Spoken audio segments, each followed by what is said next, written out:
Hi, my name is Nieves for Cine Geek. I'm here we're talking with the great actor Anthony E. Williams. For you can recognize him from the latest movie from Netflix, the biggest hit in Netflix right now, Straw, with Taraji P. Henderson. Sorry. So, Anthony, how are you doing today?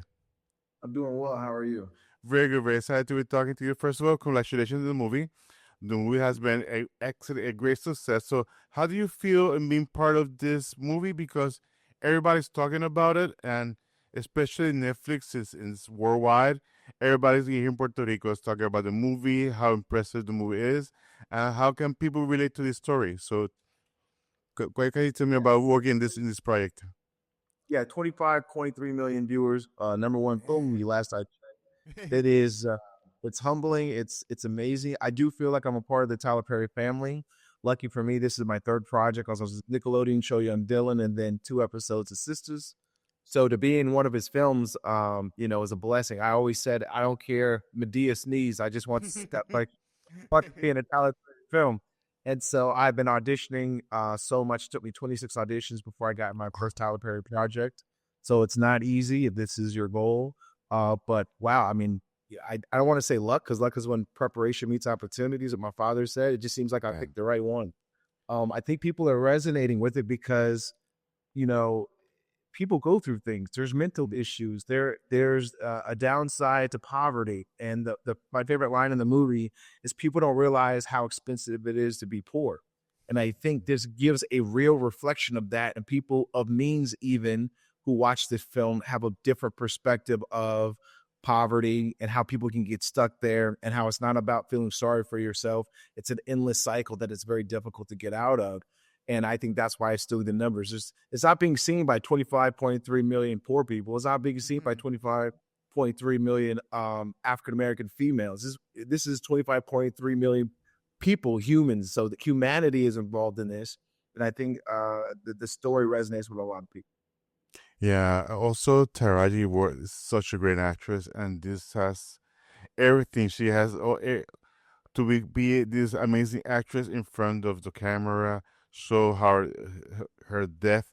How amazing was it just watching her work and also being part of or seeing her in the parties project? Because I think that's what makes her special. Because maybe it was some male actress, we would react the same way, but the way that you feel her pain, what she's going through with being evicted with her daughter. So how was it working with her? Because she's wow, she's a amazing. She's a phenomenal actress. I've been watching her since Baby Boy. I watched all of Empire, so big fan. And when I did see her on set, which was rare because I was kind of on the other team, if you will. Yeah. Um, when we did cross paths, it wasn't a situation where you would want to go up and speak to her because she was in character, right?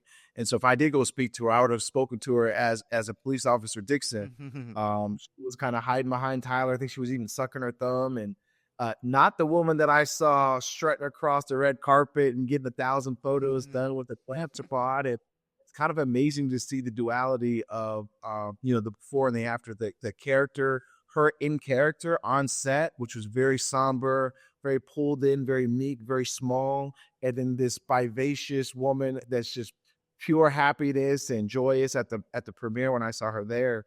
And it's really a testament that you really got to go into character for these roles. You got to give it your all. And she truly lost herself into this character as she does others.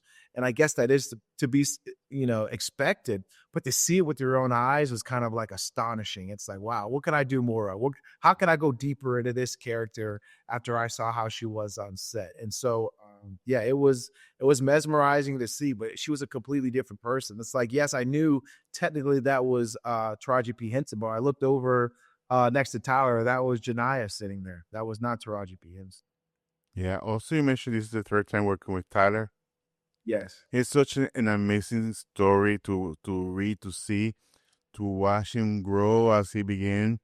And all of a sudden, he owns Georgia, but that's through hard work, and you can see in all these movies. That's just something I enjoyed. That he puts first of all African American people in front of camera. That's something, and also Latino as a Puerto Rican. I have seen many Puerto Ricans actors, Latino actors, and that's something that we are proud of because Tyler always put them up front. Also, the way he has managed this success and the way he has created this platform. So how is it working with him again? And also, what can you knowledge nuggets you have taken from him and apply to your life? Because I think you have to be when you're around someone that special, you have to take everything and take it those nuggets of knowledge and say, I need this, I need to learn, need to how to Yeah. hustle because to to be able to get be that way, to be that successful, you have to be struggles and doing the way your way. That's something I admire about him. So Yeah, I would say, and most people don't say this about Tyler, but with me working with him, um, you have to be prepared. A lot of people getting best started in acting, never done anything before. Oh, I want to get with Tyler Perry and be in one of his shows. No, you do not. I'm telling you right now, you're better off getting on a Law and Order as a co-star or an FBI where they do 50 takes. If you have opportunity to regain yourself, and if you make a mistake, no worries, we'll turn it around, do it again. Tyler says action. If you go, well, then you are stuttering in the show. It's gonna. There's not a lot of waste. There's not a lot of turning it around. You have two cameras on you. You might have one on a crane you don't even see. He's got all of his angles. Moving on. I like it because I do a lot of improv, so I can slip in my own way of doing things. And before what I call the police, the script supervisor comes over, we can move on. So it's very fast paced. You must know what you're doing. You must have a good idea, and your first take needs to be your best take. And that is it's kind of a acting Olympics, if you will. As far as what I've gotten from him, believe in yourself, believe in your ideas. If something's not working, okay, we're to change it. He doesn't go ask three other people, hey, what do you think? What do you think about this? He goes, nah, this doesn't work. Throw out the script. You're gonna say this, you're gonna say this, you're gonna say this, and then we're gonna move on. Some of the best scenes in the movie where there's a bit of a fight scene, he just made up on the spot and just start placing people in where he wanted them to be. Another thing that I learned from working with Tyler is be present and always make sure that you're in the spot you're supposed to be. I was a shadow on set. I was supposed to be in 6 scenes. I ended up in, like, I think my parents counted 11 because I was always by his side, and he would just turn to me and go, "You know what, Anthony, get in there. Dixon, get in there. You should be standing over here as well." And if you're not present, if you're off getting autographs or taking pictures with celebrities, I saw people miss their scenes and miss their lines, get their lines given away. He doesn't have time for that on set. And so if I am anywhere in the realm about to shoot, the 3 scenes before, the 3 scenes after, I'm still in the tent. I'm still right next to him because you never know when something's going to change. You go, you know what, we're going to change that around.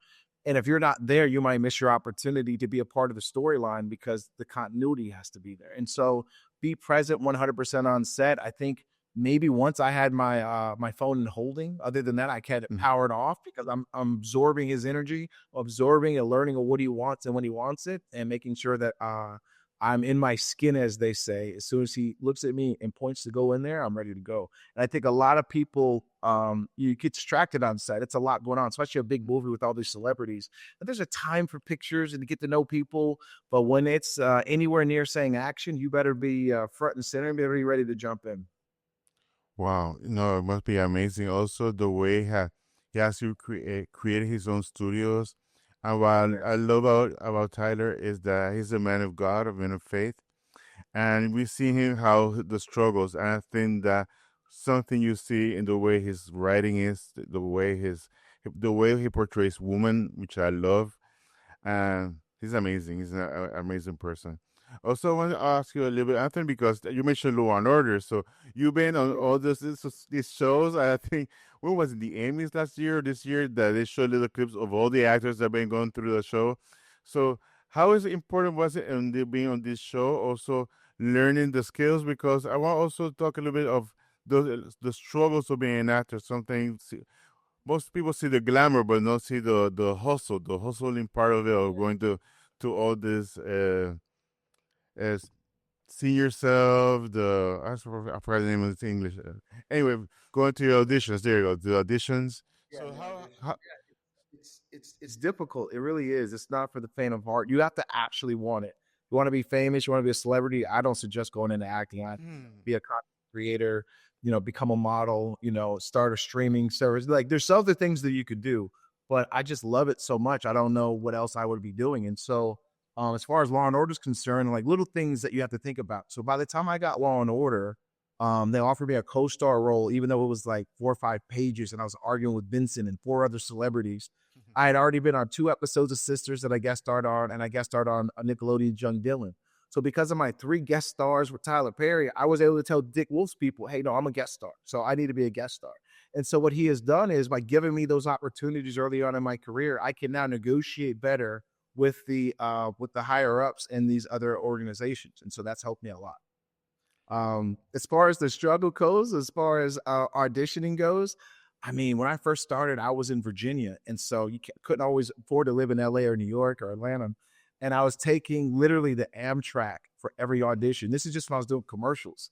So I would be on the Amtrak for 3 hours from DC to New York, and the line would be down the hall, second door on the right. And then so for you go down the hall, second door on there for 3.5 hours. And then you go down the hall, second door on the left, and they're like, thanks for coming in, Anthony. 3.5 hours back to Virginia. Why did I say on the left? I knew it was the right. And these are the type of things like you grow as a person, you gain humility. I've been laughed out of casting offices before. I've lost agents and had to take 40, 50 headshots and go around to every casting office in New York City and walk in on meetings and hand them my headshot and resume, slide the resume under the door when they lock the door. I mean, you really have to want it and go after it because sometimes you don't have representation.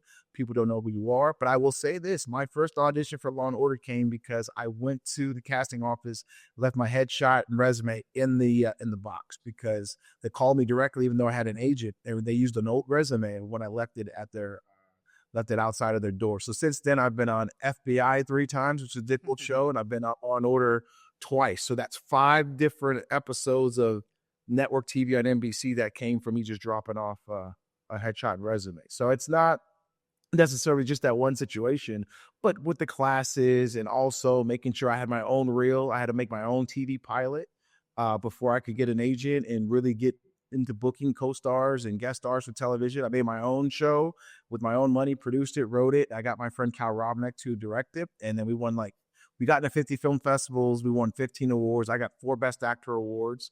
All of that just to get a reel, to get an agent, to get say second door on the left to get my first. That gives you an indication of, at least for me, the progression of what it takes to do it. And then remember with me, I've only been in the game 10, 11 years. I started in my early 30s acting. I didn't do this in my 20s. I didn't go to college for this. I just woke up one day and decided to go after it. And that's where the hustle comes in.